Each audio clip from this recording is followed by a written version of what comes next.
The natural hazard that we are addressing is invasive weeds, including the species common mullein, bull thistle, curly dock, and downy brome. The problem includes the infestation of non-native weed species.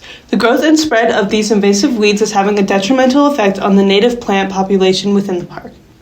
Audubon has created a safe place for birds, as their homes have been destroyed. The native plants are important to Audubon to help create a new home for our birds, as well as gather carbon dioxide and provide pollen for our birds. Just as our birds' homes have been destroyed, the habitat as Audubon is now being destroyed as well, and our birds will have to struggle to find a new home again. The issue is being compounded through the transportation of invasive seeds through the park through hikers' footprints, bicycles, and horses. As we lose our plants, we also lose our birds. If this issue remains unaddressed, the invasive weeds will continue to grow, destroying the environment and eventually leading to the eradication of Audubon's native plants. The biggest part of our research was done on what we can do to save the land from these invasives. This included finding which invasives could cause the most damage and how to identify them. There have been many people involved in helping make our project successful, including Emily Hertz. She has taught us that human activity is a big cause of the spread of invasives. She has also helped us brainstorm and continue on many parts of our project. Emily and Micah Sita Megaru have both given us information about invasive weeds that we needed for our project. We did discover a few different solutions, such as spraying the weeds with vinegar and other pesticides. Kate Hogan, the community outreach manager at Audubon, was the one that informed us that it would be best to hand pull the weeds because we didn't want to change and harm the pH of the soil. Although we can't necessarily eliminate all the invasives at once, because it would take a lot of work manually, we can educate people on the issue and how it is being caused. We will decrease the spread of invasives in the long term. To define the community that is affected by this issue, we talked to Emily as well as some of the park rangers that were working at the park, such as Micah. We found that everyone attending the Denver Audubon are affected by this issue and are contributing to the spread as well. This means that students, hikers, joggers, walkers, horseback riders, and even the staff at Audubon are contributing to the spread of the invasive weeds in the park.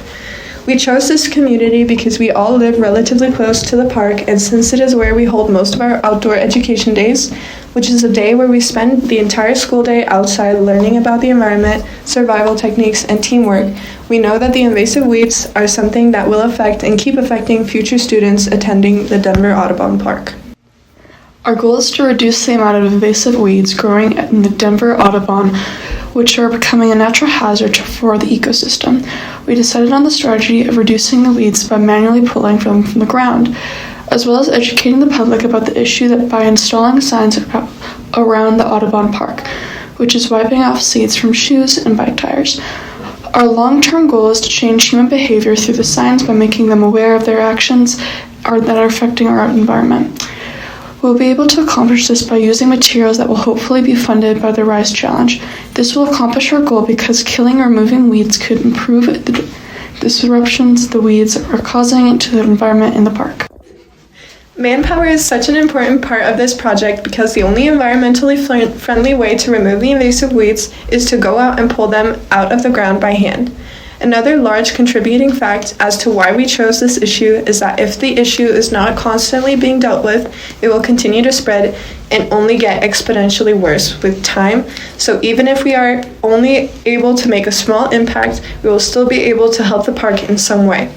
That is another reason why invasive weed removal is not the only part of our plan and why educating the public is so important, due to the fact that no matter how hard we work at removing the weeds, as long as we are still being spread, the issue will never be able to be improved.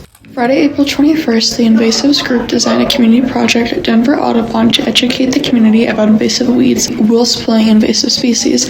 We provided information about the park, weeds, and varying plant locations in a pamphlet, a map of the park, and a small breakfast.